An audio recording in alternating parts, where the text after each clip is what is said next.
Kind. Wir machen immer weiter, bis es Rot-Weiße sind. Unsere Heimat, unsere Liebe, für die ich durch die Hölle gehe.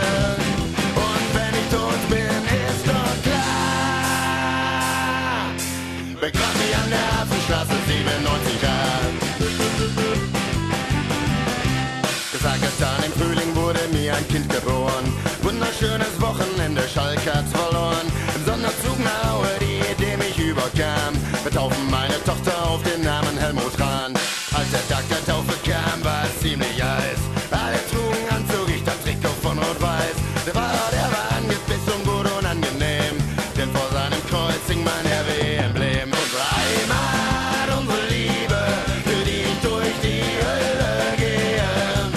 Und wenn ich tot bin, ist doch klar. Begrab mich an der Hafenstraße 97a. In unserem Leben und so ziehen wir durchs Land. In Dresden, Köln und München, wir sind überall bekannt. RWE, die Religion ist in Deutschland Kult. Daran ist die Mannschaft und der Ruhrpott schuld. Unsere Heimat, unsere Liebe, für die ich durch die Hölle gehe.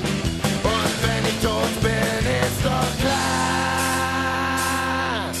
Begrab mich an der Hafenstraße 97a. Unsere Heimat, unsere Liebe, für die ich durch die Hölle gehe.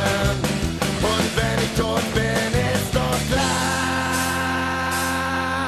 Begrab mich an der Hafenstraße 97a. Begrab mich an der Hafenstraße 97a. So, Männers, jetzt mal lecker eine Tüte Pilz. Ja, sicher!